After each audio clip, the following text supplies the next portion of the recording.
The only problem is I just can't trust Raul Rosas anymore.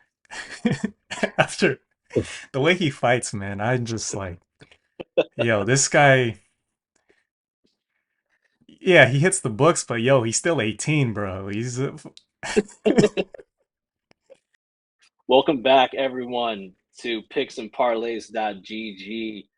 I'm welcomed here by my friends Top G, Gerard, and Kevin, and we're coming off of a less than stellar UFC 293. I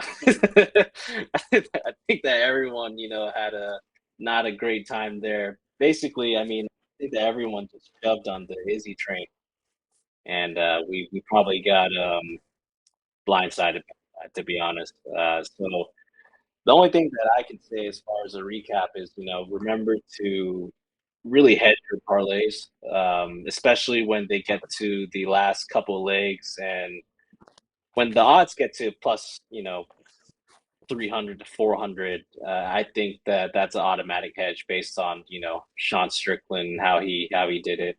And I always like to midpoint my parlays rather than risk it for the last leg. It's always better to get a little bit rather than get nothing. Especially if let's say you hit the card like 11 out of 13, right? It just sucks ass if you like just lose the last couple of legs and then you lose everything. I just wanted to Yeah. kind of hand it off to Kevin. I mean, how did you feel about Uh, UFC 293? Any lessons learned or any thoughts? yeah. I really think that we could have um hedged at the end. Uh, there was a little bit of overconfidence in Israel Adesanya, given that he had been partying, drinking, kind of getting those Conor McGregor vibes, where you're kind of just Yeah. seeing you're a failure to your own success. You're a victim to your own success, and everyone has a top eventually. No UFC fighter is going to be undefeated forever. It's exactly why Khabib left early. Um, you know, it's it's one of the realities of this fight game. These tops can come a lot sooner than we think. And there were some other indicators that Sean had a chance to win there. For example, he actually has a higher striking defense percentage than Izzy, and I think we maybe gave too much credence to the fact that Alex Pereira knocked out Sean, which kind of removed his credibility. But that and you know just simply the fact that like the crowd was purely on Sean's side was also an indicator that things could have gotten into Izzy's head a little bit with like that, and then the the dog porn. You know what I mean? There's a lot of things surrounding that weekend where we could have been like, maybe we should throw a little like, if I was set to win like 17K that day, and I decided not to hedge on Sean. Could have just put 2K on Sean to win 15K or 9K, but I was just like, no, I'm not. Like, I need that 2K. But it was a mistake. All right, yeah, go ahead, Gerard. Yeah, Joe, what yeah, are your thoughts? man. Gerard had shit. And You pretty Gerard's much said a I'm lot not of it. gonna lie, when I saw Gerard choose Strickland, I was like, "Hey, man, this dude's the fade signal." You're right. Uh yeah, I don't know, man. That was basically just kind of speechless. That was kind of a legendary moment for Sean. A lot of people didn't see that coming. Um, yeah, for that fight, I only thought to hedge Jack Jenkins because I like Chepe so much. But towards the end of the the end of the parlays, I thought we were in the money. But like I said before, and like video before ago or something. I was like around 34, 35 years old is when fighters start to not be at their prime. So it happened to Izzy, it happened to Aljo, it happened to Kamaru Usman. So it just Balance. it struck again. So yeah, legendary moment for Sean.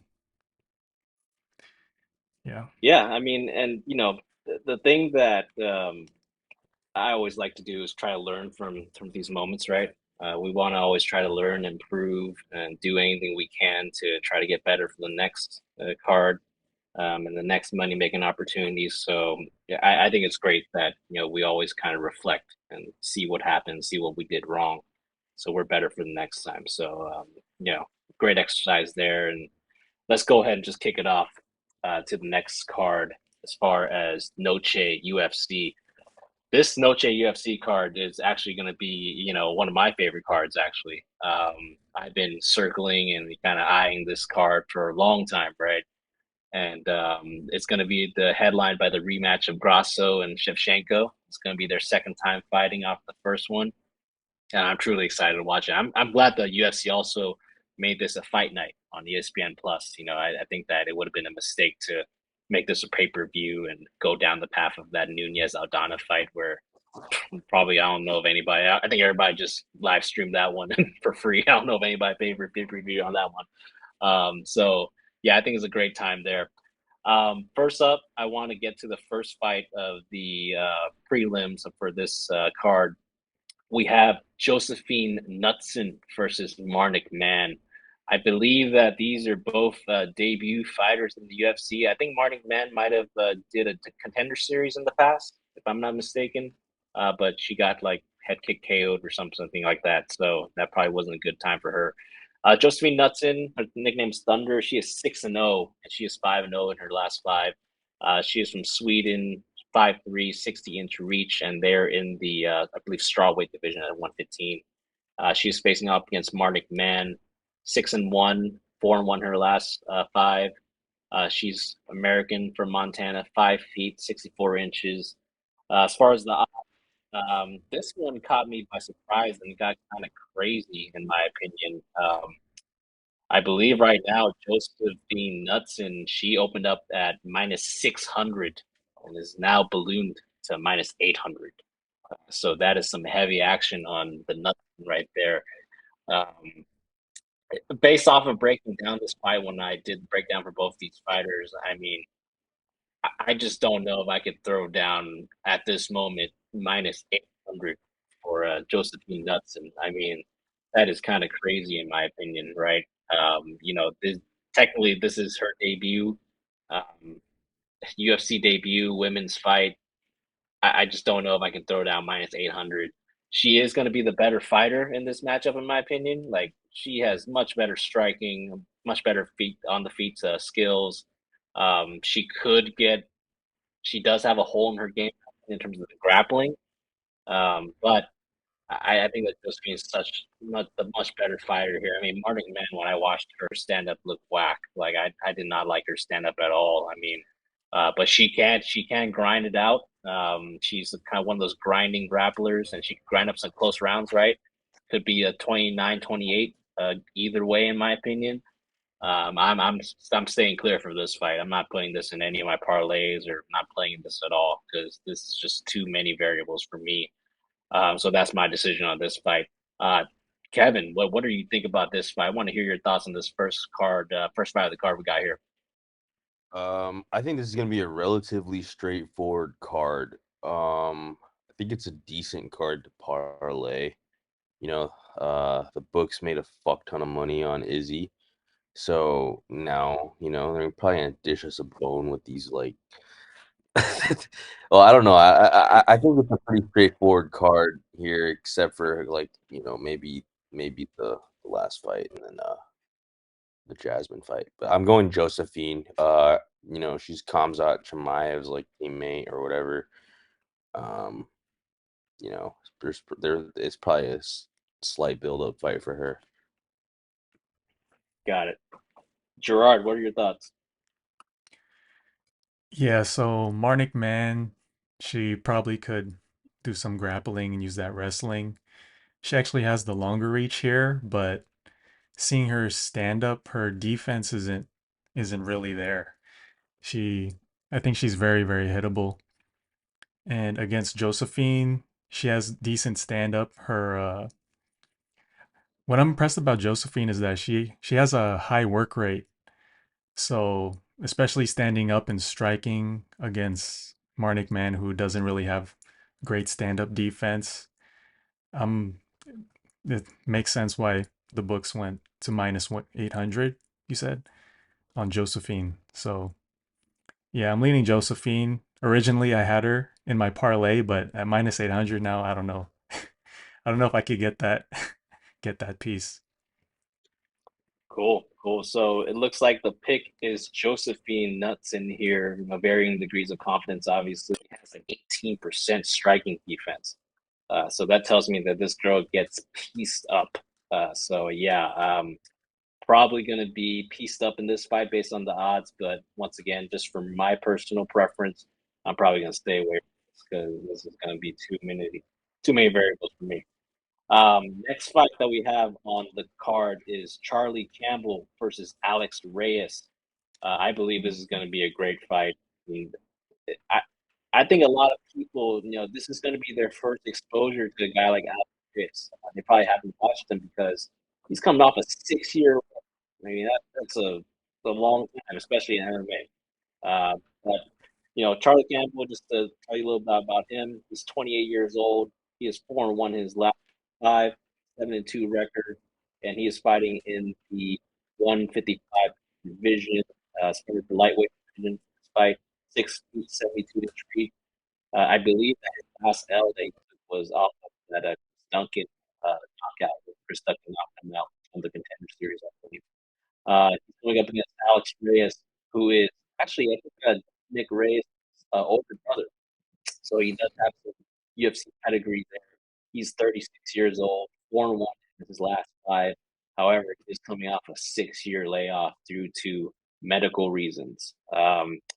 He is, when I broke down this fight, it was really interesting because breaking down Alex Reyes, I just don't know if who knows if he's going to come in the same fighter, right? I mean, we saw one example of this that I saw was when Veronica Hardy fought Juliana Miller, and Veronica Hardy came off of like a 4 year layoff or something like that. And she came in, she looked really good. She looked really good against Juliana Miller. Now that could have been because Juliana Miller just absolutely sucks. And it might not be too much like improvement to beat her.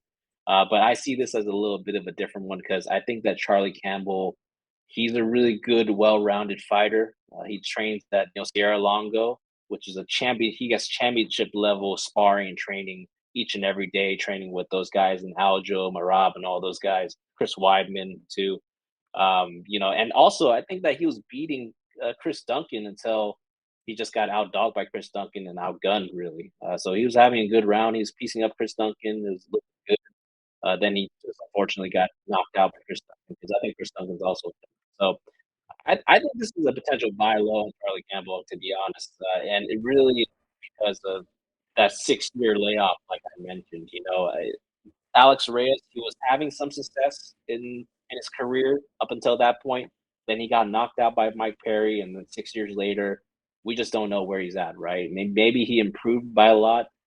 I doubt it. I mean, I think 6 years is just so long to take away from this game where you have to be there pretty much every day. So just based on this, I mean, I'm going Charlie Campbell. I'm I'm fine to put him in my parlays. I mean, just looking at the odds, he's minus 525 right now. Open up at minus 400.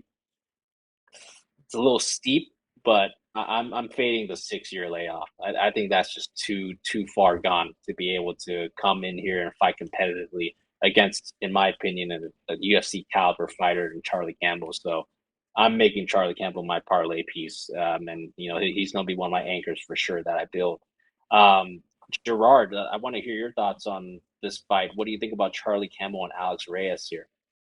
I was looking at Alex Reyes, and it was like his last loss was Mike Mike Perry, a knee, and yeah, 6 years is a lot for MMA or any fighting sport.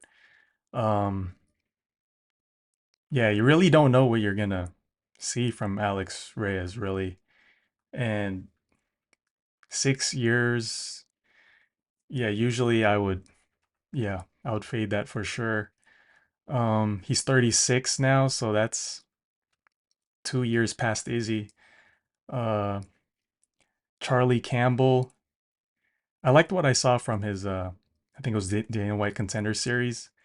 He was on his way to win that, and he was about to finish the guy, but then he left himself wide open and just got taken down. And yeah, I think he's Charlie Campbell's really hungry for this to get into the UFC. So I got Charlie Campbell here over the 36-year-old 6-year layoff Alex Reyes. Do you think you're gonna put him in a parlay? Yeah, he was in a parlay with Josephine, but I can't do Josephine anymore. All right, Yeah. Kevin.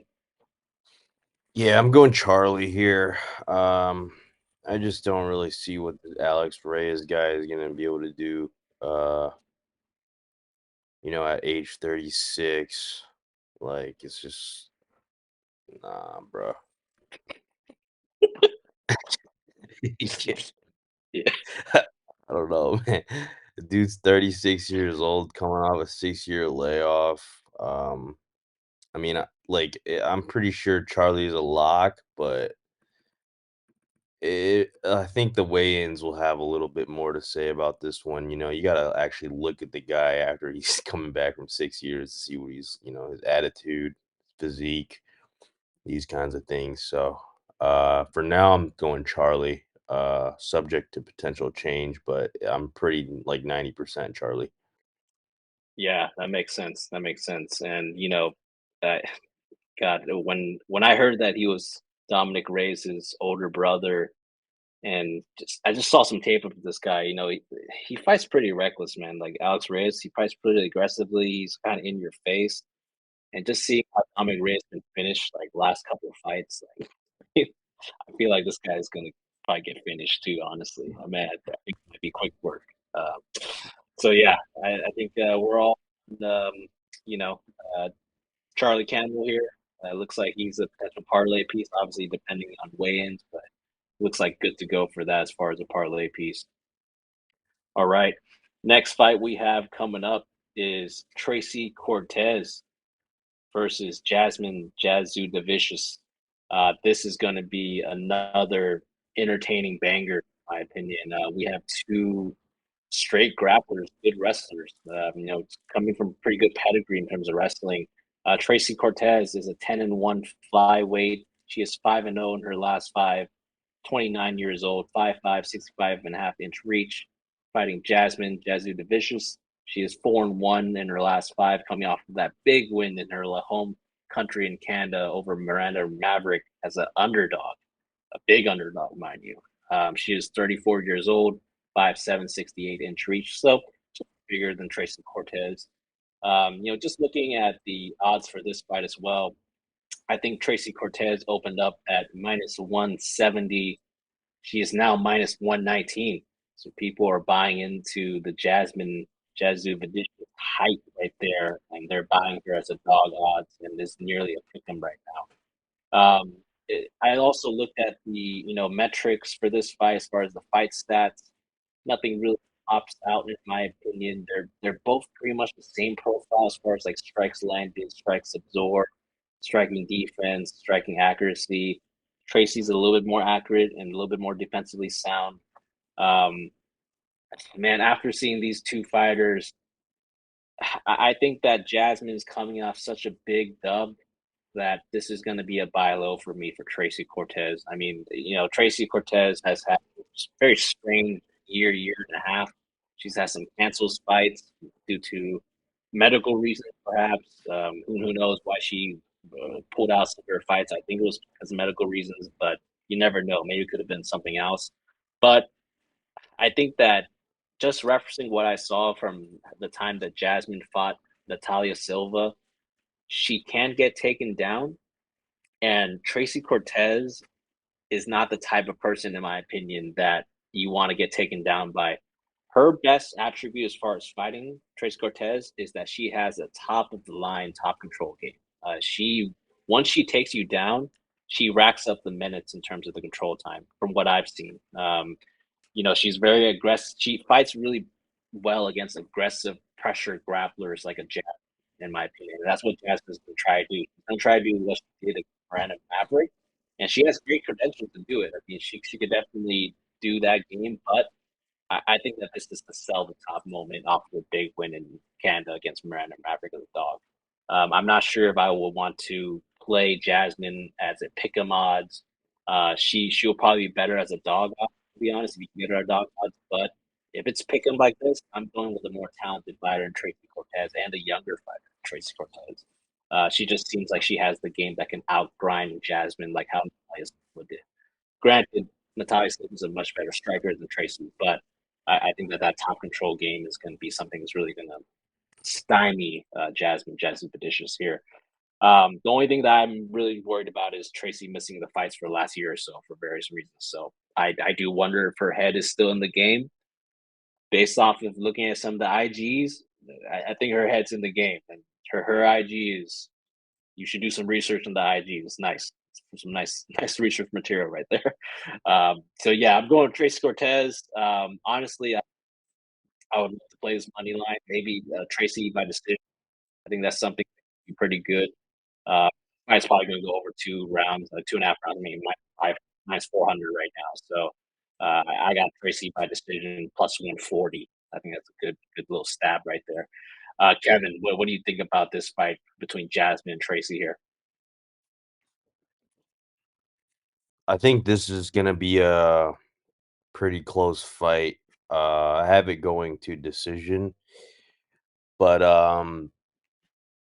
I think Jasmine Jasudavicius is kind of on the come up a little bit. I think she kind of showed everyone that on her last fight. So with that being said, like she's probably making some major improvements. Um, one thing that I have a concern for is the odds a little bit. I don't I feel like the odds are a little bit too close for, for someone who's got a 10 fight win streak in Tracy Cortez. Um I think there's a potential trap here based on that. So I'm gonna go with Jasmine by decision.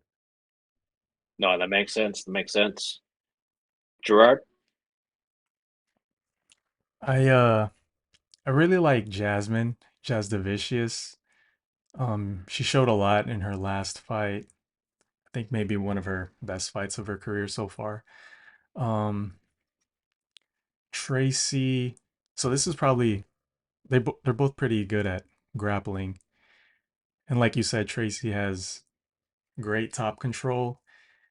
I do believe Tracy's the more talented fighter, but for now, this could change. I'm leaning Jasmine Jasudavicius just because, kind of like what Kevin said, she has like the momentum. She's been more active. Um, she's been in the game, and Tracy, I'm just not sure what we're gonna see, what type of Tracy's gonna show up personally, being out for over a year.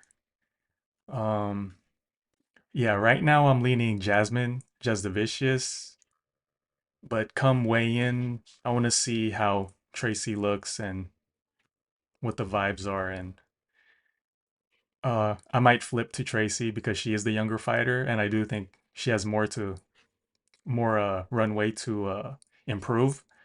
But right now, I'm leaning Jasmine, just the vicious, low confidence. And just to let you guys know, Jasmine by decision is plus 130 right now. And Cortez wins by decision plus 140. So pretty much just kind of pick your side. I think if you pick your side right, you can get some nice plus odds. So yeah, I think it's a good value fight there either way. Awesome.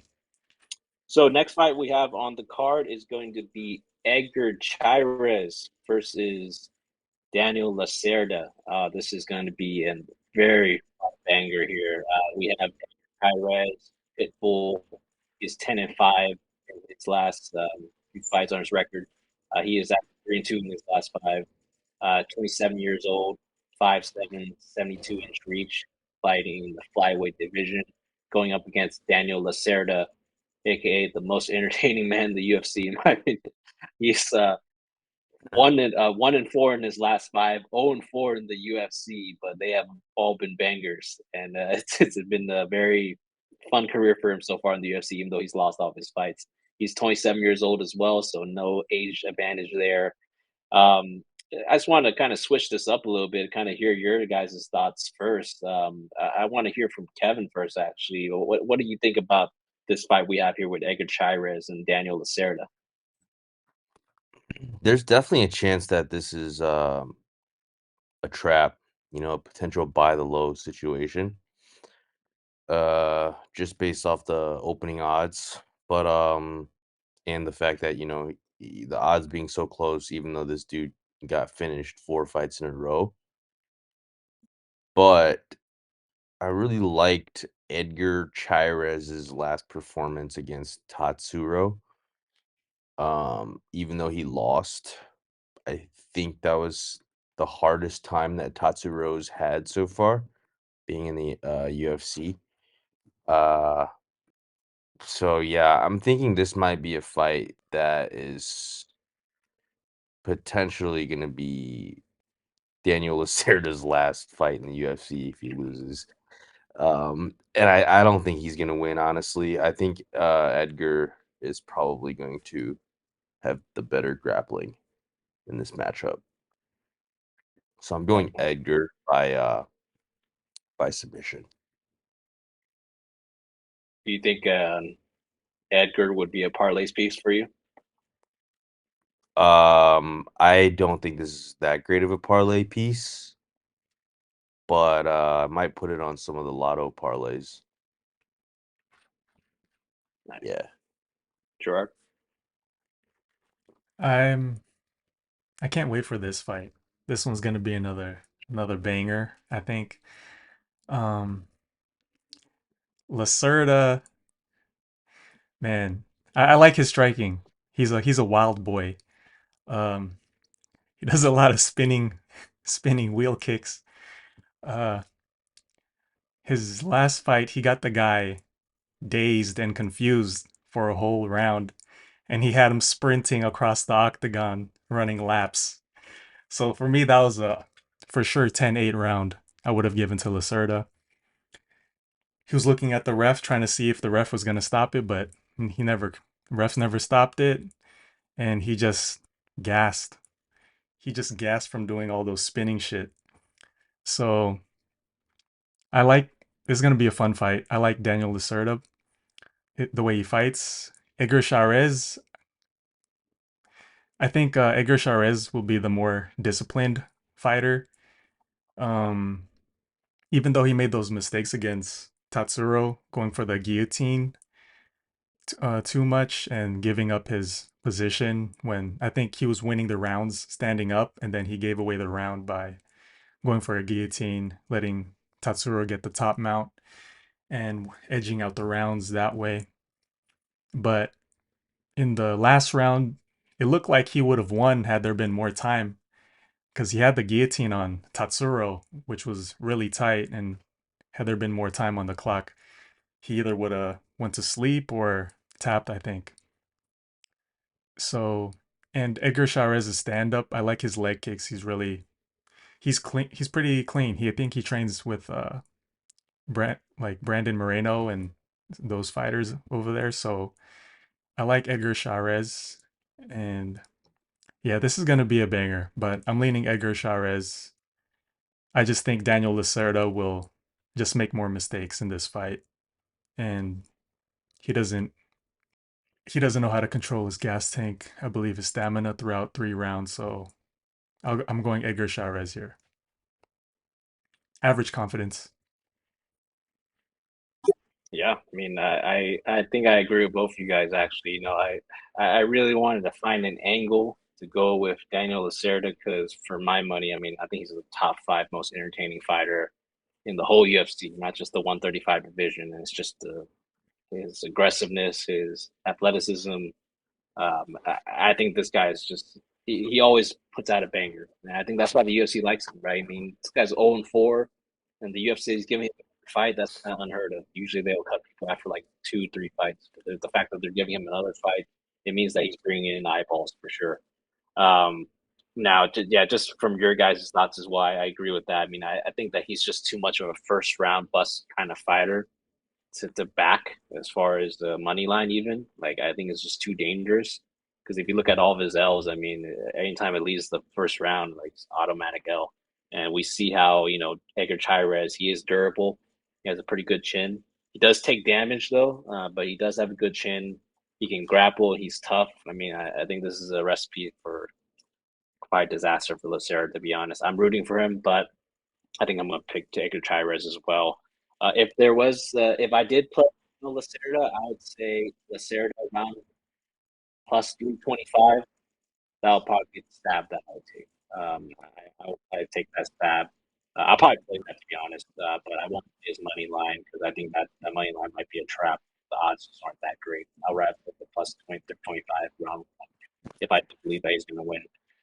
So yeah, I mean that's I'm going Edgar Chairez as well, and I'm probably not gonna put him in a parlay. Honestly, I think Lacerda is just dangerous enough where I think that would be a sweat to put the Chairez in parlay. Um, so we'll just move on to the next fight here that we have on the card, and it's going to be Kopylov versus Josh Fremd. Um, this is a prelim fight. I mean, I think that at first it was supposed to be on the main card, but Fluffy Hernandez had to pull out, and they just bumped this to a prelim because the Anthony was probably going to be the headliner for this card. He's going to be the A side. Roman's probably going to be the B side for this. But anyways, it's a 185 pound division fight. We have Roman Kopylov. He's 11-2, 3-2 in his last 5.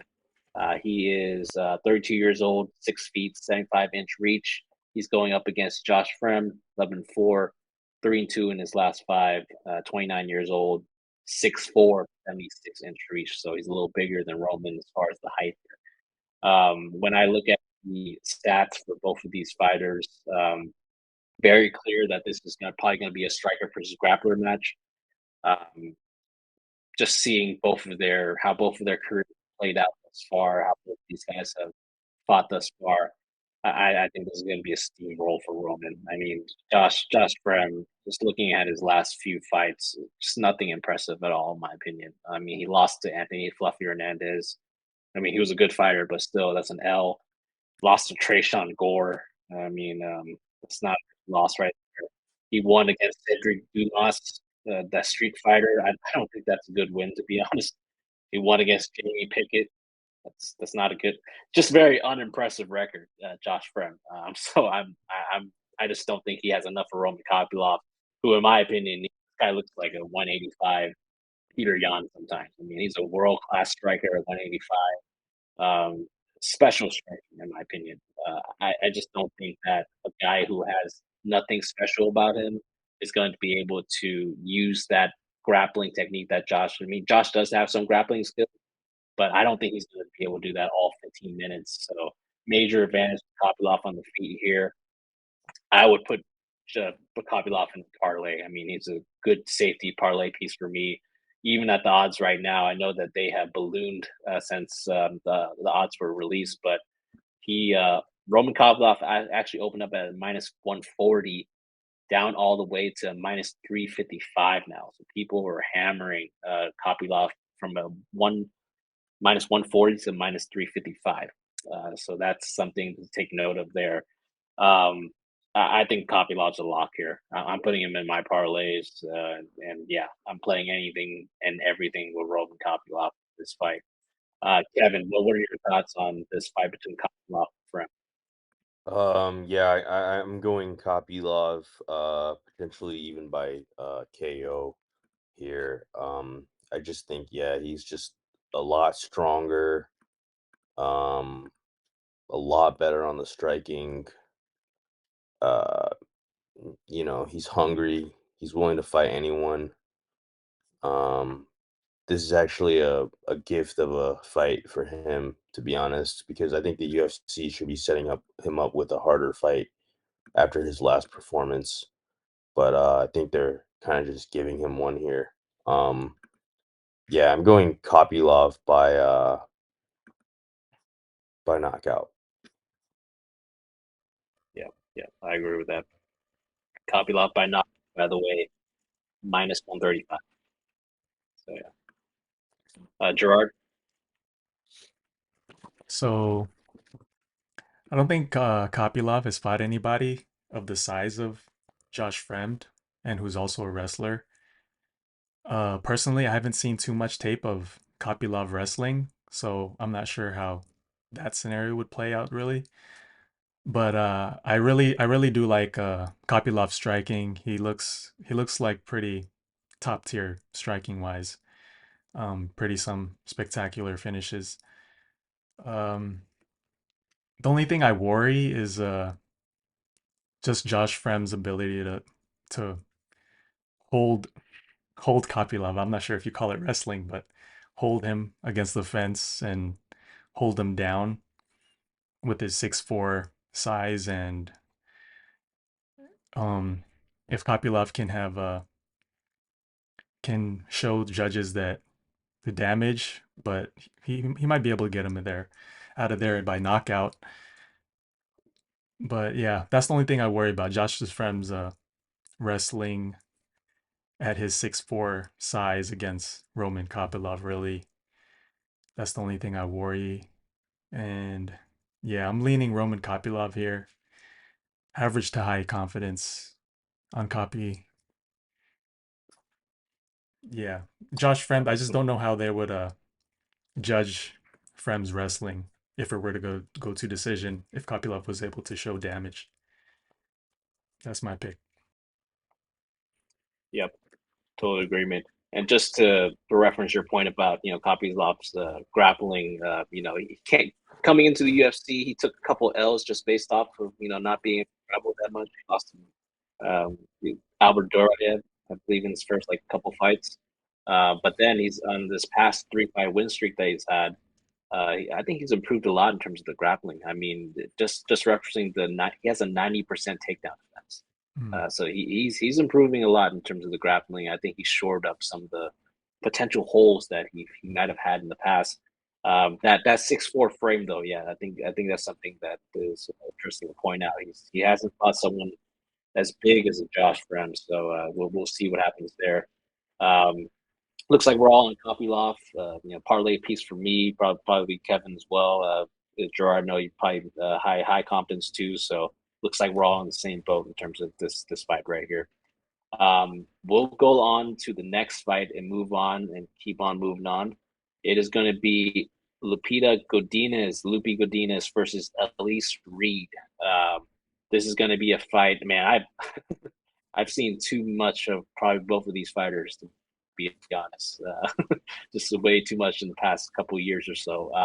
Lupi Godinez, 10-3, 4-1 her last five. She is fighting from Mexico, so this is going to be on Noche UFC. This is going to be a little nice, little nice kind of opponent for her, in my opinion, that the UFC put in front of her. 30 years old, 5'2", 61-inch reach. She's fighting against Elise Reed, 7-3, 3-2 in her last five. 5'3", 63-inch reach. So they're both pretty much the same dimensions, both pretty much the same age. We've moved to the odds here. Lupi opened up at a minus 400 odds. She is now minus 440.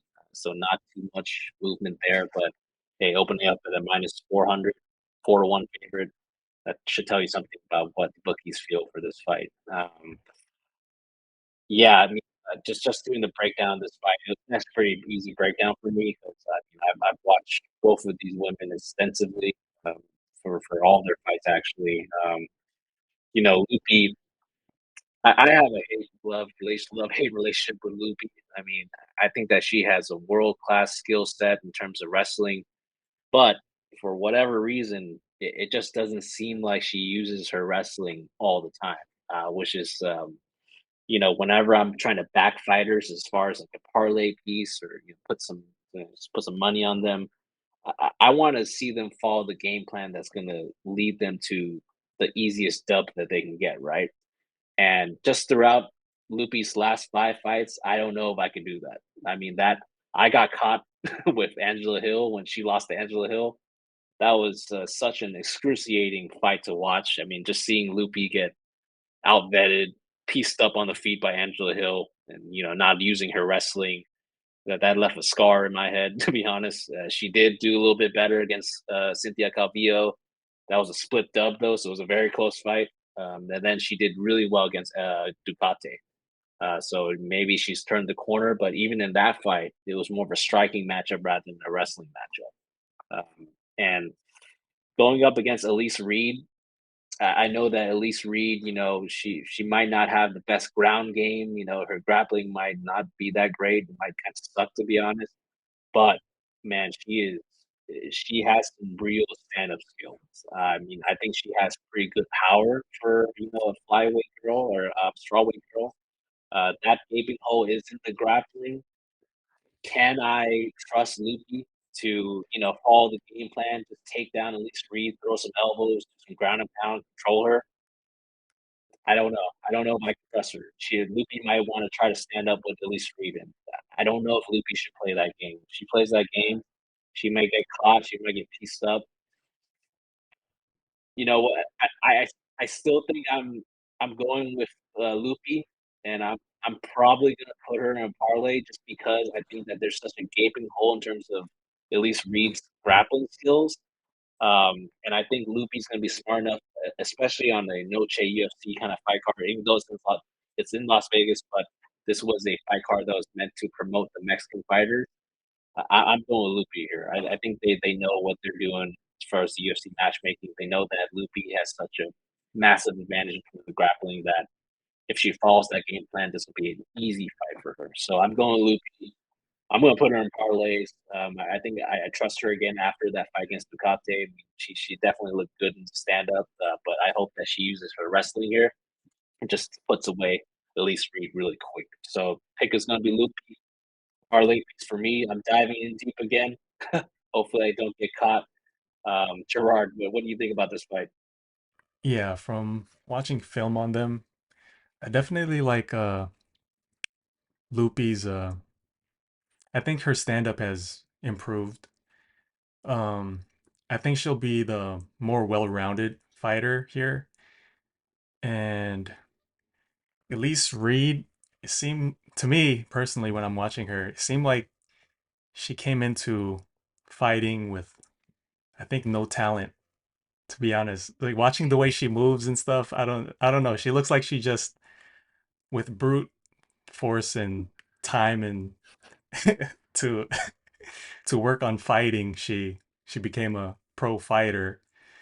So she improved her skill, but she just looks like she doesn't have fighting talent, which it looks like to me Loopy looks pretty talented for a fighter. And yeah, I just don't like the way Elise Reed like moves, fights as a fighter. It's not my cup of tea really. And I think Loopy's just more talented, and I think she's on the rise. So I'm on Loopy's side here, and she's also my parlay piece. Yeah, so far for me, I'm on Mexico parlays so far. Good time to do it, Mhm. Kevin.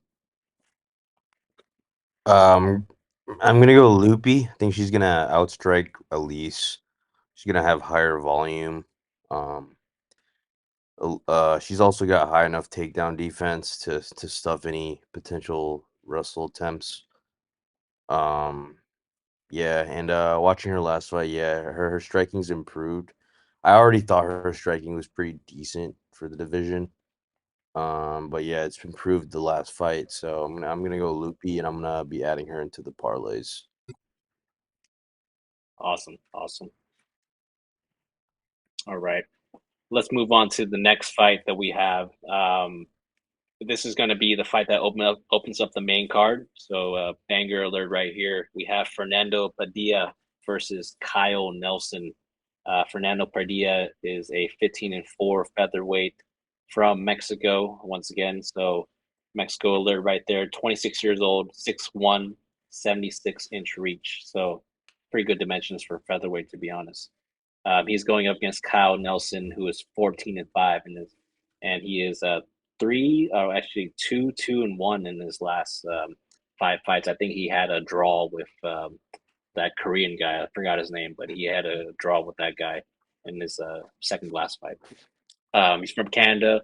He's coming off a big dub with Blake Builder over in Canada right there as an underdog. 32 years old, 145, 5'11", 71-inch reach. So, Fernando is obviously the taller and longer fighter here. When I look at their, kind of stats here, Fernando Padilla, we only have one fight of his, so they extrapolated his stats, obviously, but in that fight against Julian Erosa, I mean, he was throwing, he was absorbing strikes. You know, this is going to be a fight against a veteran in Kyle Nelson. The only hesitation that I have to put Fernando Padilla into my parlays, and trust me, I mean, I'm a massive Fernando Padilla fan. I was on him in his fight against Julian Rosa. He made quick work of Julian Rosa. I was so happy when I saw that. He was like, I think it was like a 2-1 dog. Like it was crazy to me that he was a 2-1 dog against like an old dude like Julian Rosa. But in that fight, even and in his previous fights that I've watched, Fernando takes a lot of damage.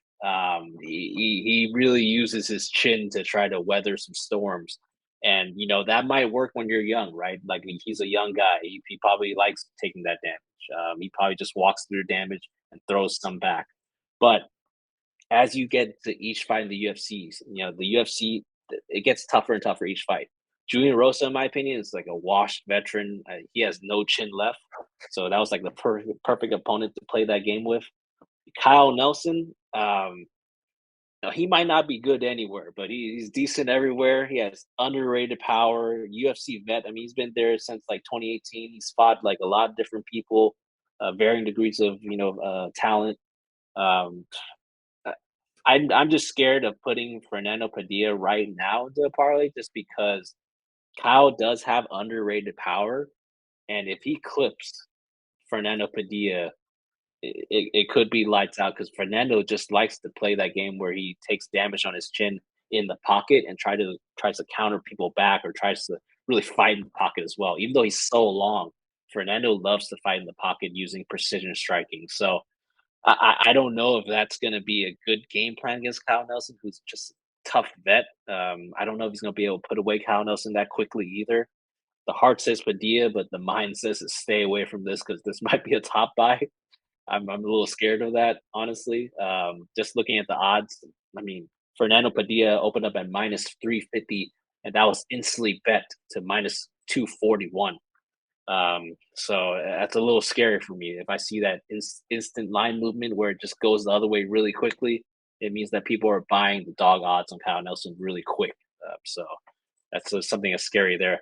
The pick is Fernando Padilla. I think that he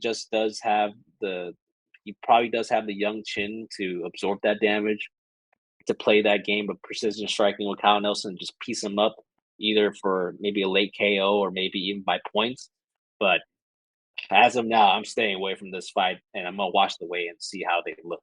So that's my official prediction right now for that fight. Kevin, what do we think about this Padilla versus Nelson fight right here? I think Fernando Padilla is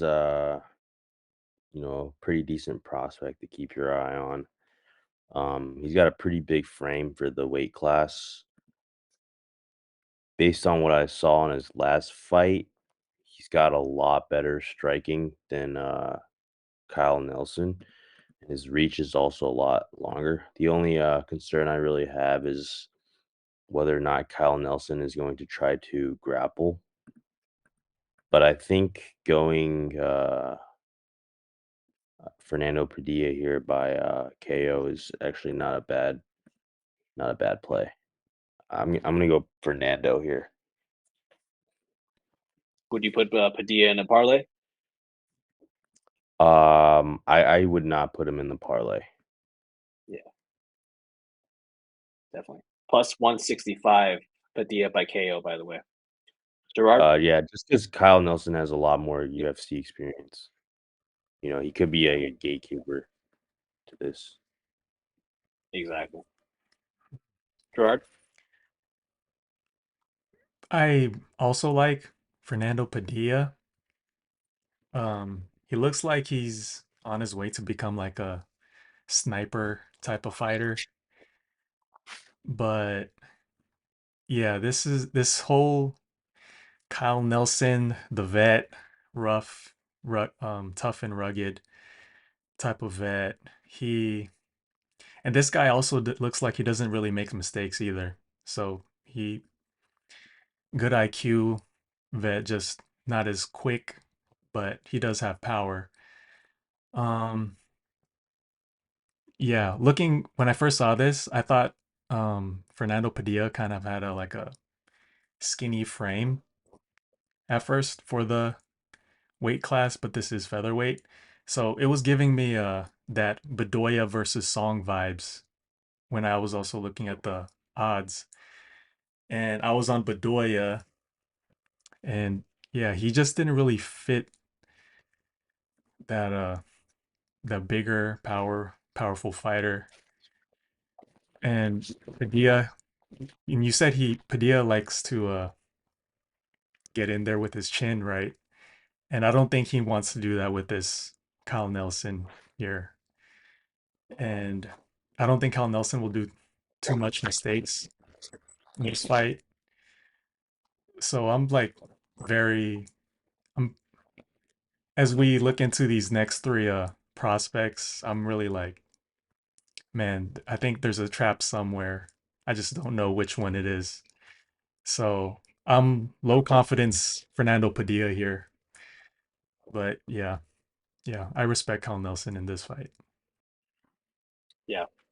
I think weigh-ins will be pretty telling. Be pretty telling for this fight.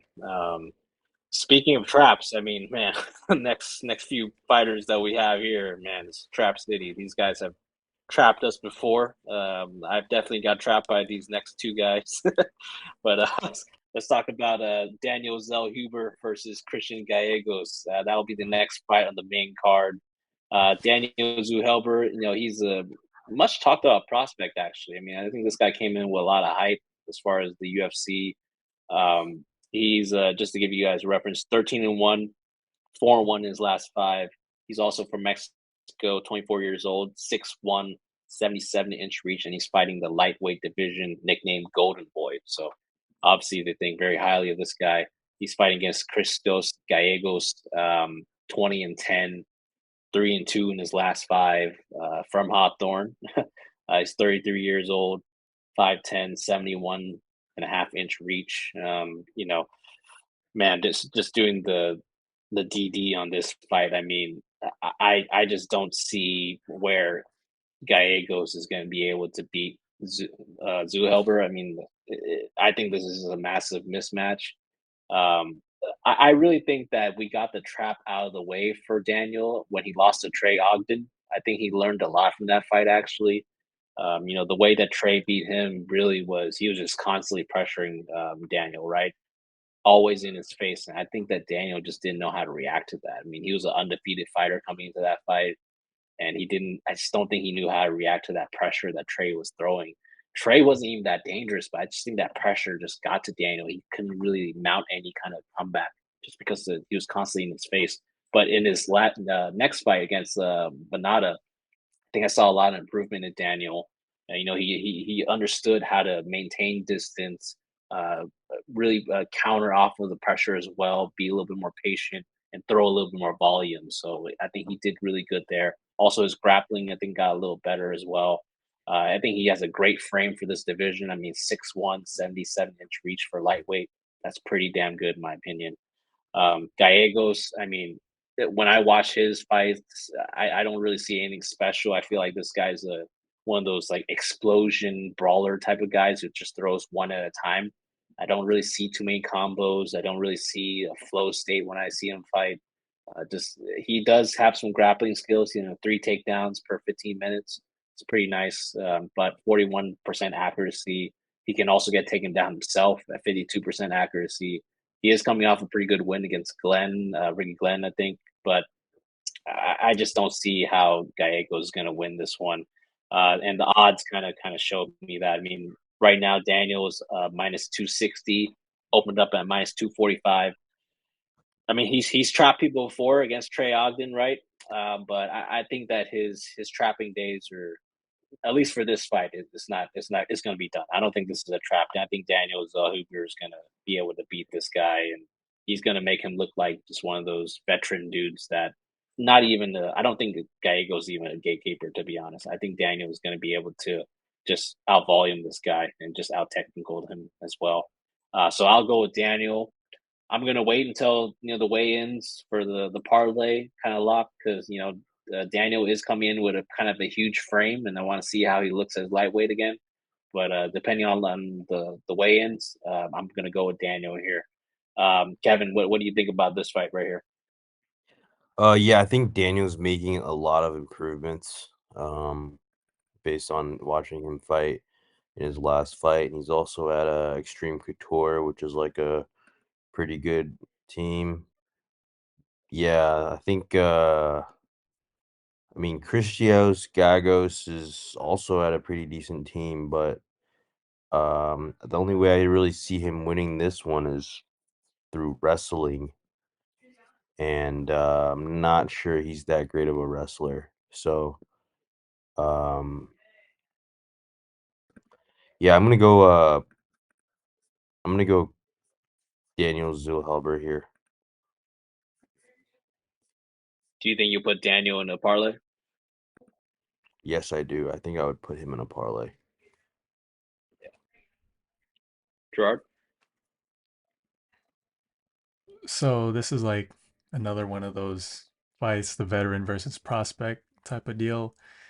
Um, Daniel Zellhuber, he kind of the way he fights, he kind of reminds me of like a counter punching off your back foot, like a Adesanya. And I think the reason why he suffered so much against the Trey Ogden fight is similar to how Izzy suffered so much against Sean Strickland on the back foot with that pressure, constant pressure, right? So fighting that way, I think that's like a bad style matchup for Zellhuber or Izzy, the way they fight. Um, Giagos, I think, yeah, I think watching Daniel, uh, I guess seemingly imitation of Izzy, I think Zellhuber is pretty hittable. I think he's still hittable, and Giagos does pack a punch, and I'm just not so sure of Zellhuber's striking defense. I like his striking, just not his striking defense. So I think Christos Giagos will look to pressure and try to do what Trey Ogden was doing, just with more power behind his punches.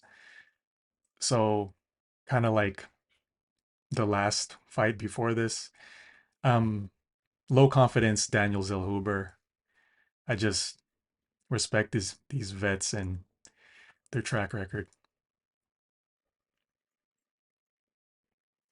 Makes sense. Yeah, I can actually see. I actually take that back. I don't think I would put this in a parlay.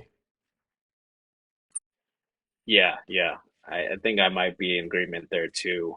Just because we saw Daniel fail in this type of setting before, so he has been proven to lose against guys with pressure, and I agree with Gerard. I mean, I think Gallegos does have a little bit more power than Trey Ogden, who's not dangerous at all. So yeah, that makes sense. Probably not a parlay piece anymore for me, to be honest. After hearing that as well. Yeah, and then this guy also He beat Ricky Definitely. Glenn, who has a tie against Grant Dawson. Mm. So it's something to be aware of. Yeah, and we know Grant Dawson, absolute menace on the ground. Yep, Yeah. right. Looks like the pick is Daniel, but varying degrees of confidence on each side. We'll move on to the next fight. It's going to be another hype prospect for the card. We have Rosas Jr. versus Terrence Mitchell. God, I'm still surprised that they brought Terrence Mitchell back. Probably brought him back for a reason right here. Raul Rosas, 7-1, 4-1 his last five. He's coming off that L against C Rod, where he was a pretty decent favorite. He just took an L there. 18 years old, the youngest fighter on the UFC roster, 135 weight division, 5'9, 67-inch reach, going up against Terrence Mitchell, 14-3, 4-1 his last five. Coming off that L against Cameron Simon, where he just absolutely looked horrible, in my opinion. 33 years old, 5'10, I mean, this is going to be another kind of straightforward fight, in my opinion. Rosas is just a very heavy grappling kind of machine.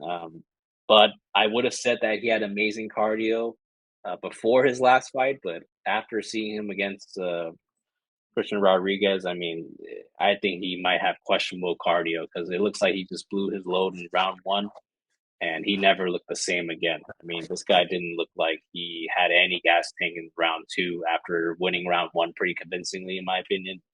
But look, let's just be honest. I mean, I think this is an easy matchup for Rosas. Terrence Mitchell, he looked absolutely god awful against Cameron Simon, who's not even a grappler, mind you. But the Mitchell looked like he ended up on the bottom. Simon, he just got like out dogged, out grappled, out techniqued, everything. I just don't think Terrence Mitchell is a UFC level fighter. I think that Raul probably learned his lesson after his last fight. I mean, this kid's 18 years old, right? He probably learned a lot. He's probably in school right now. He's hitting the books, so he probably has been learning a lot. I think he's also applying that in his UFC career. I mean, it was such an easy layup for the UFC to give him Terrence Mitchell. I can't believe that Terrence Mitchell is even in the UFC still.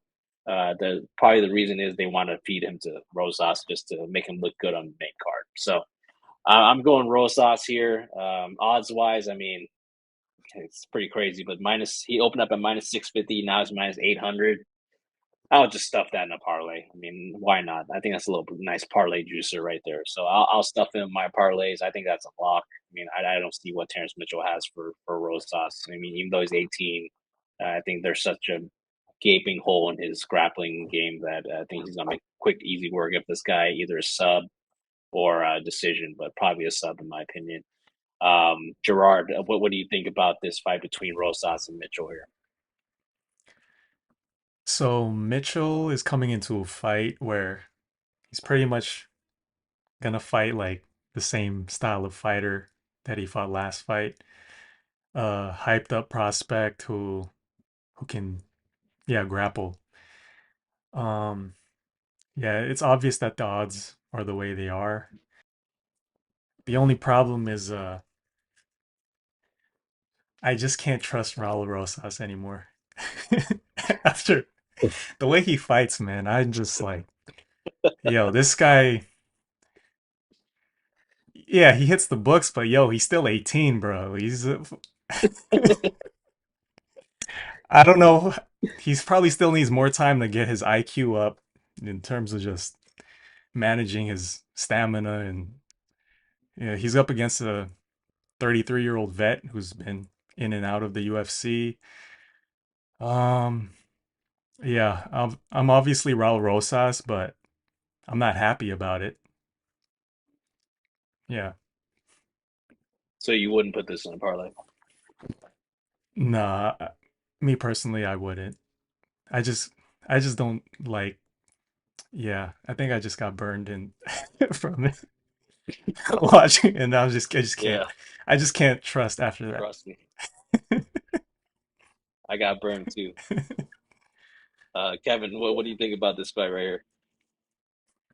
Um, yeah, I think they're restarting the Roses pump and dump.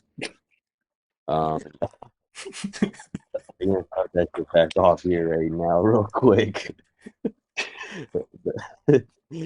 But they're uh they're gonna start it off with a little dub here, I think, with against Terrence Mitchell. Terrence Mitchell, you know, a lankier dude, probably easier to toss around because he's like lanky. Whereas like Raul's last matchup was like a shorter, stockier guy, you know, harder to grapple, harder to control, with a lot more skills too. And I think, you know, being the type of person that Raul is, he's gonna be in the gym training hard after that last loss, I think. You know, learning from his mistakes and trying to improve. And I think we're gonna see improvement in this kid coming back to this weekend. But I don't know about minus 800 though, man. I just like it's too late into the parlay, you know, for me to want to add him at minus 800. Um, it opened up at like minus 4 or 5. I thought it was decent, but even at like 4 or 5, I was kind of like, yeah, I'm kind of like with Gerard on like, I don't know if I can trust this kid just because he's still a kid, you know. He's like, it's like, but yeah, I think he's gonna do all right. He's got a good frame for grappling. Like his reach is shorter than um his height. If that makes any sense. Like so that means he's got like leverage when he grabs onto you. Then he's also got like long legs to kind of get your back. Um so if anything I'd go like roll by sub here. Yeah, definitely. Only reason why I would probably put Raul in the parlay again because I just think that last fight that he had with C Rod. I mean, I think the moment might have been too big for him as a kid. I mean, he was on the main card in Miami, Trap City. I mean, it's just so many things going against him. I think this time the UFC, they did their homework, found found just the perfect opponent for him, in my opinion. I mean, Terrence Mitchell. I don't know what he does well at a UFC level, so I'm hoping that Raul comes out looking like how he fought against Jay Perrin and Mando Gutierrez rather than how he looked against Christian Rodriguez. And I think Christian Rodriguez is actually a pretty decent fighter. So I think that the UFC pro is probably a little surprised by how good C Rod looked.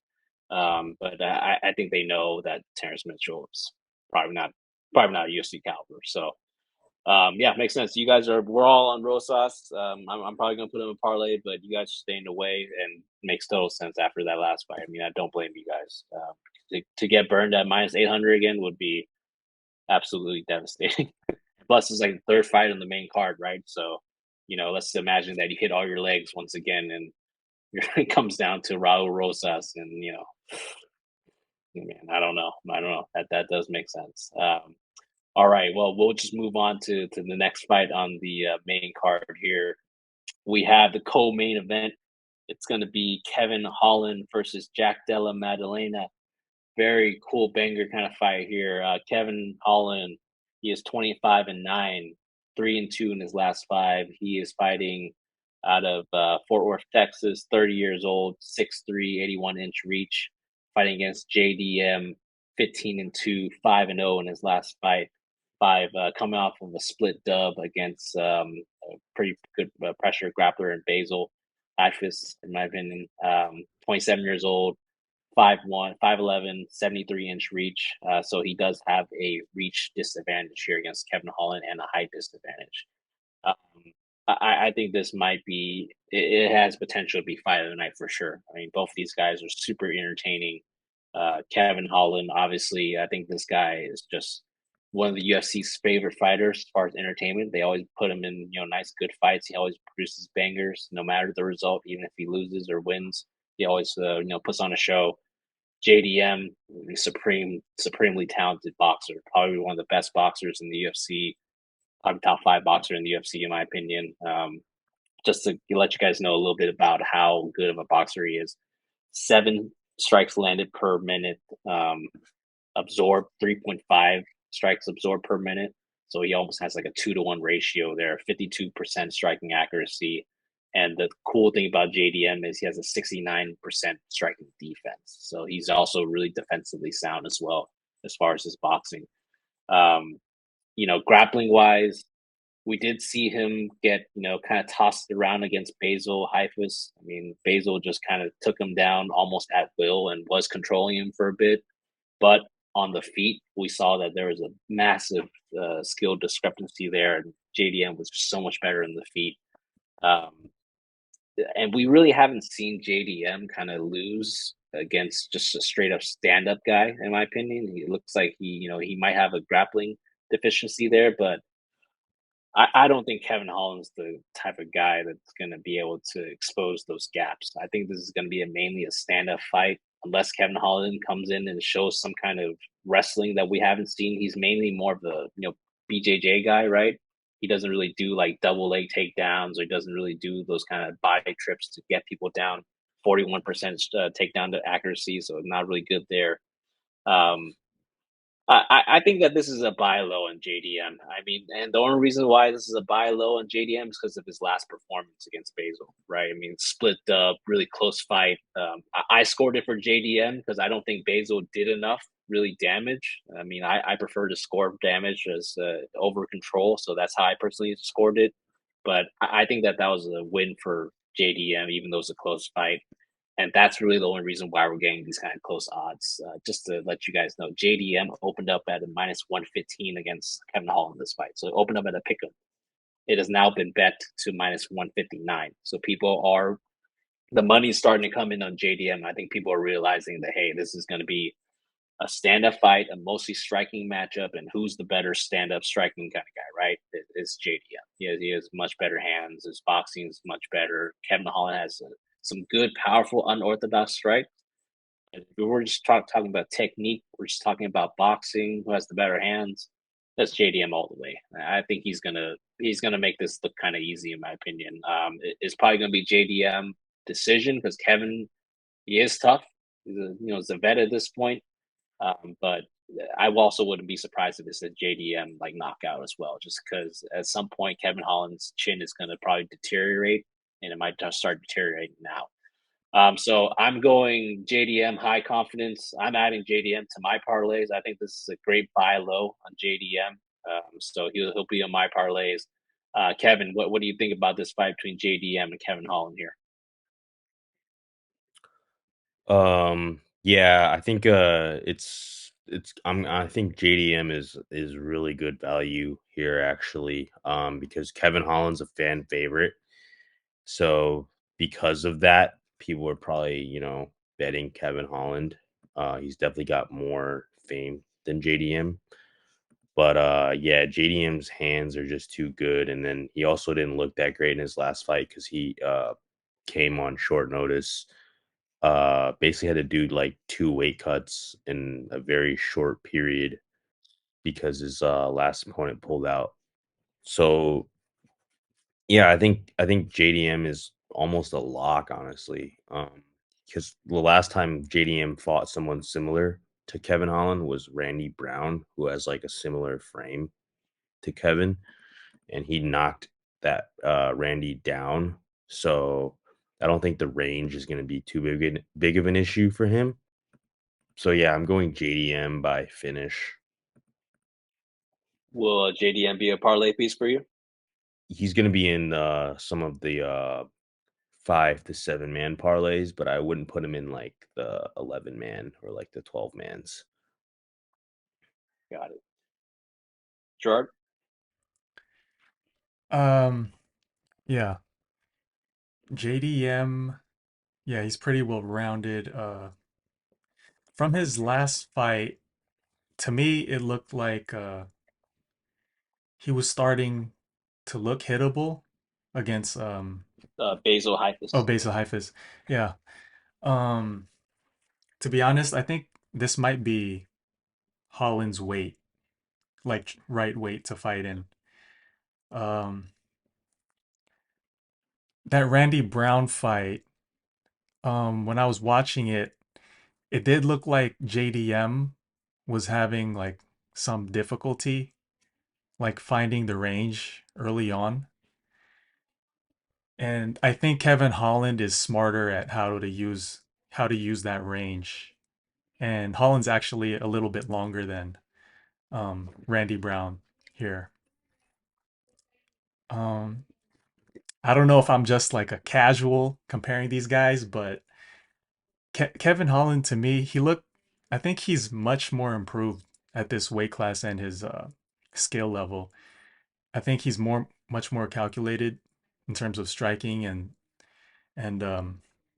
range, and I just think he's a lot more dangerous than Randy Brown.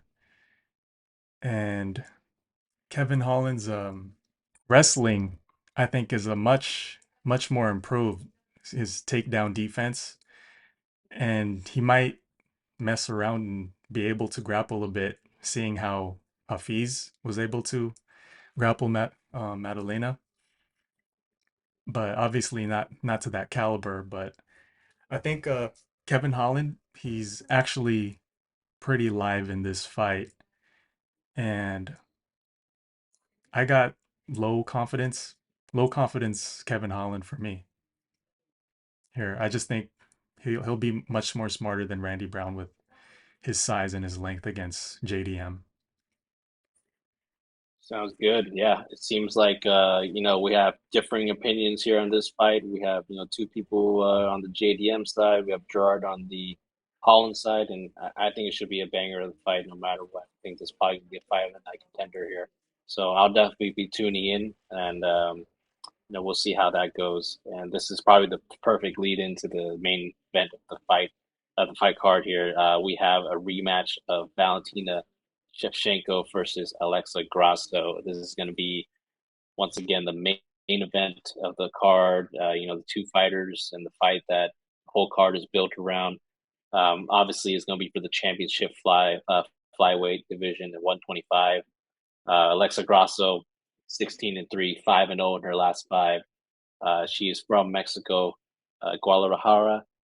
She is 30 years old, 5'5", 66-inch reach, and she's going up against the former champ Valentina Shevchenko, 24-4, 4-1 in her last five.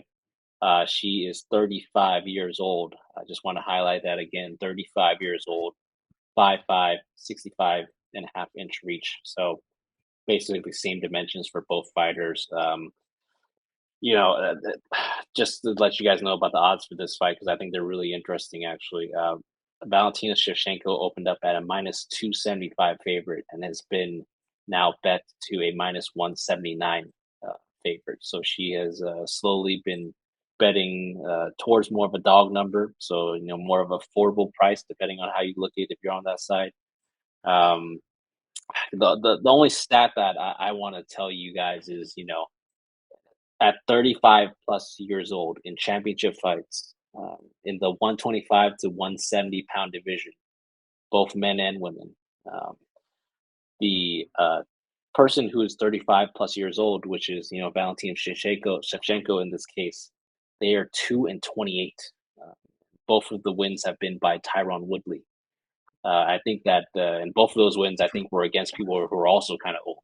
So Shevchenko has a lot going against her in terms of that little stat right there, that little piece of that little nugget that I just mentioned. She does have a clear path to victory, in my opinion. She can grapple and wrestle and control Grasso like she did the last time. I think that she has a clear path to the decision, like her in the first fight. I just got a little worried because Shevchenko, and I think that she was like a minus like 800, 900, something crazy as far as the favorite in that fight, right? And it looked like, at least to Yep. me, Grasso was getting the better of her in the stand-up game in some engagements that they had. And, what it did was it forced Shevchenko to turn into more of a wrestler. And she got more tired because, I think that her wrestling, the older you get, the more tired you're going to be in terms of the wrestling, right? I think that it's easier, it's harder to wrestle as you get older. Um, and she was throwing a lot of spinning attacks, and that's what ultimately set off her doom in terms of getting caught with throwing that spinning kick and then just getting choked out by Grasso. I'm just going to go back to that stat. I mean, 2-28. That's going to be a lot to overcome. I mean, I think that you have to be a truly historic fighter to do that, and Shevchenko definitely is. She is the goat in that division, but I think I've seen this movie too many times. I mean, Alexa Grasso, you're getting dog odds at the younger champion on Noche UFC. Sign me up. Sign me up, fam. I'm going with Grasso here. I think that this is going to look similar to how Usman and Leon Edwards played out as far as that trilogy. This is going to be the second fight, obviously, but I think Grasso is just the younger girl. I think she has a better stand-up game than Shevchenko, and if Shevchenko tries to wrestle her, I think this time she will be much improved in that respect as well. She might get a sub again. So it was a very close fight in the first fight, but what I saw from that fight, I like Grasso when I was even watching it the first time. I was like, man, she looks a lot better than what I thought she was. So official prediction is I'm going Grasso by points, either like a 4-1 or 3-2 in 5 rounds. I think Shev's time is done, in my opinion. I mean, not even including the Grasso fight, but let's just go back to the Santos fight, right? She lost a really close fight. I mean, she won a really close fight against Talia Santos, and some people thought Talia Santos won that fight. So I think that she is I think her time as a UFC champ is done, in my opinion. She's served this company a great deal in terms of type of fights that she's produced, but I think we're seeing a new generation here in Alexa Grasso. Dog odds right now, she's plus 154. Sign me up. I think this is going to be my underdog lock of the week here. And if I need a parlay, little bit of parlay juice right here, I think I might add Grasso in some of my parlays. Honestly, that's how confident I am in Grasso. I mean, I know it's tough to go against someone like Shevchenko, but got to play the numbers here. 2-28. Kevin, what do you think about this fight here? Um, yeah, I kind of watched back the tape a little bit on the fight, and it seemed like Valentina just didn't really look like herself. I mean, like she kind of looks like she's kind of fading out because of the age. She's been champ for a long time, beating people since what 2018 as champ, and she's 35 years old now. Um it's gonna be a tough one because Valentina was up on strikes before she got choked out, so she technically was winning the fight before she got choked out. um she has the better striking than Alexa, but Alexa trains real hard. She's hardworking. She probably is gonna use that momentum and try to make something of it. Me, I'm going low confidence. I'm going low confidence Valentina, hoping that she learned from her mistake. But yeah, this one's definitely a very low confidence one for me. I would not really consider adding it to the parlays. Yeah, it's also a Mexican card too. So there's a lot going towards Alexa. Alexa did look decent on the strikes. She hit Valentina with some clean strikes in the last fight. So it's gonna be pretty hard to predict this one, in my opinion. Yeah, yeah, I see where you're coming from there. Gerard, what are your thoughts here? So Shevchenko, she's been champion for a long time. She's been into I think quite a bit of wars. 35 years old. She's a slight favorite right now. I think she does have more ways to win, but I think in this fight, Alexa Grasso has the better ways to win. Yeah, this like you said that stat you said like 2-20 something, almost 30 at around 35 years of age. We saw Aljo go down, Adesanya go down. Who knows? Volk might go down. Um, I think there's a trend here this year that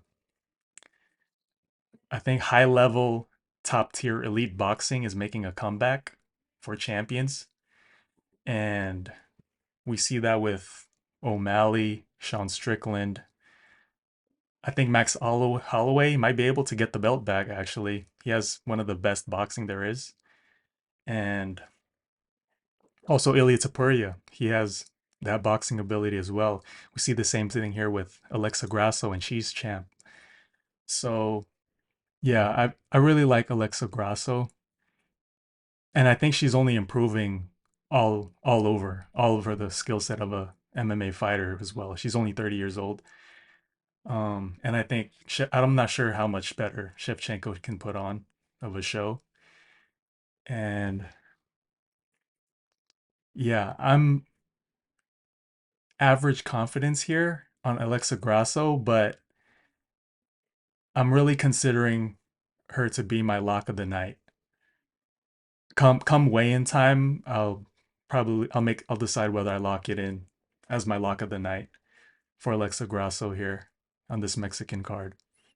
Because I really like that striking, and I think she has like top tier boxing with some power too. So yeah, I think boxing's making a comeback. There's going to be a lot of boxing champions in the UFC. That's my pick. So there it is. It looks like, we've completed the card. We're me and Gerard are on Grasso, the main event. Kevin's on Shevchenko, obviously with different degrees of confidence. I mean, I'm putting I think she's locked the week. And I think Kevin had a low confidence on Shevchenko, and Gerard kind of similar boat as far as the medium confidence, maybe put her as a lock. So yeah, I mean, I think it's going to be a good card. I mean, the last thing I want to say on this fight, and if you guys have anything you want to say as well, I mean, I think that they built this whole card on Grasso. I mean, I think she's like easily marketable. She's promotable. I mean, she speaks English, like young, like in the prime of her career. Like, I think that the business sense for the UFC, I think they're rooting for Grasso because if you think about it, man, Shevchenko she doesn't really do much to move the needle for the business of the UFC. I mean, she was like co-main eventing the John Jones card as a champion. That's kind of that's not really that good. Like usually if you're a champion, you're able to headline the pay per view, and the fact that she couldn't even headline that pay per view is really telling. I mean, I don't know how much money she brings in for the UFC, and I see a lot of money for Grasso here. I mean, I think she brings in a huge market. Once again, she's super marketable in my opinion. So yeah, I think that's the last thing I'll say to that one. Do you guys have any final thoughts on the card before we move on to our parlays? Yeah, I thought it was gonna be a pretty straightforward card, but going over this discussion that we had here, I wouldn't be surprised if there was like more than two underdogs winning this card in this card.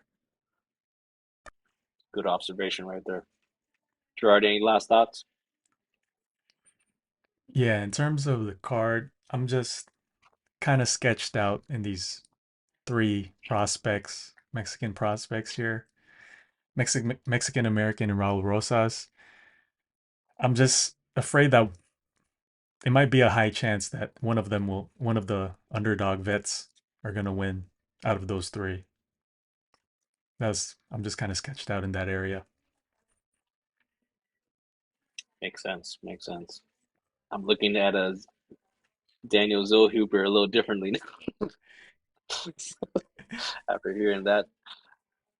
He's nice though. I like All right. how he strikes. It just he needs to be a better strike. His stand-up defense, I think, needs to sharpen up against those pressure fighters like Adesanya versus Strickland. Yeah, definitely. All right. Well, let's move on to the last, part of the video that I always want to do after the breakdown. I want to hear about your guys, best bets right now, or any kind of parlays that you think, or you guys are thinking of. If you don't have any, it's totally fine. I know that we need to still see weigh-ins and whatnot. But if you have any parlays that you're thinking about right now, or any kind of picks that you really feel confident about right now, feel free to share them. I'll start off with Gerard. You have anything you would like to share for the population right now? I think I would go Charlie Campbell. Um, I think Edgar Chairez got it. I'm like average confidence there, but I think I'll add him with Charlie Campbell. Loopy and Alexa Grasso. I think those would be my parlay, my like possibly my main parlay. Charlie Campbell, Edgar Chairez, Loopy, and Alexa Grasso. Those four. And I think for if you have like some change, I think I'll just throw in a little bit on all Mexico, just for the sake of Mexico. I think it's the Independence Day or some Mexican Yeah, I think it's holiday. their Independence Day. Independence Day. Yeah, those would be my Definitely. a couple of parlays I would play. And just for the viewers, that parlay that Gerard mentioned, Charlie Campbell, Edgar Chairez, Lupi Godinez, Alexa Grasso, right now pays plus 409. So it's a nice little 4Xer right there for your troubles. So let's keep that in mind if you want to tail top G. Kevin, what do you have as far as picks, best bets, parlays? What do you got going on? I like a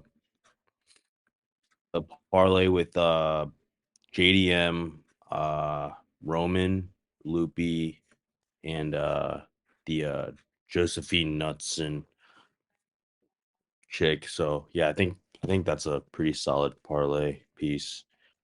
Maybe throw in Charlie Campbell in there too, depending on how Alex Reyes looks on the way in.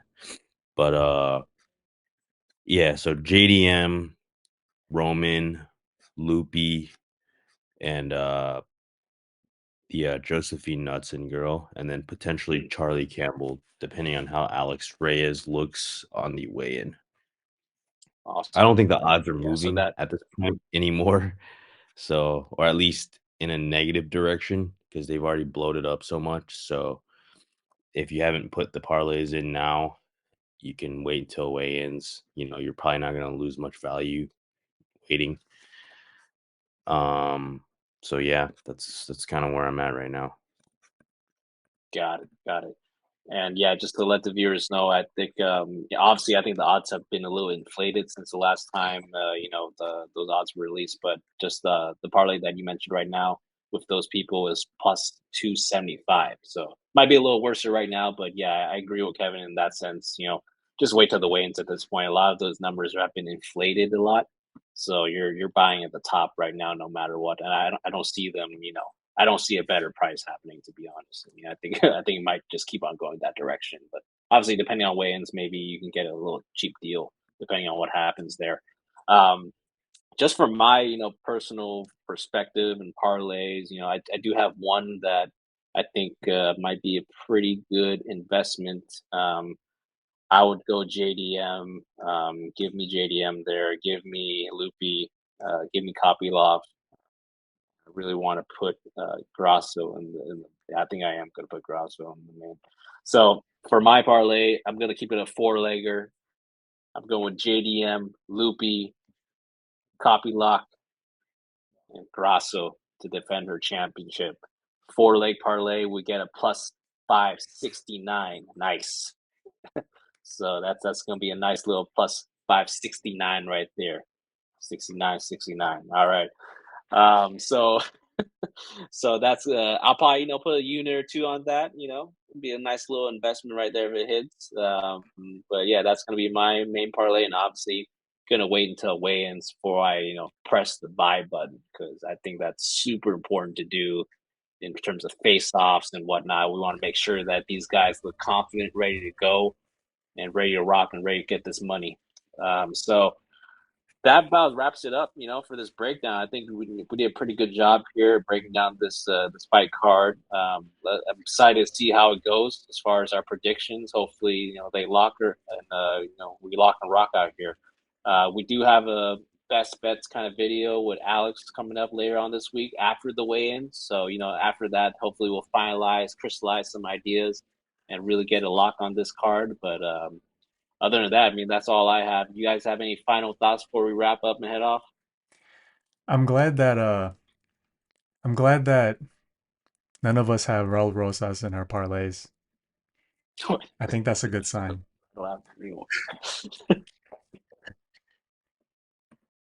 Any final thoughts, Kevin? No, seems like a pretty good betting card to me. Seems like a good card for some value, and try to win some units. Good. Yep, let's get those units in. We gotta get that bankroll. All right. Well, we're going ahead and wrap up right now. Picks and parlays.gg signing off, and we'll see you guys next week. Have fun one. Peace out, motherfucker.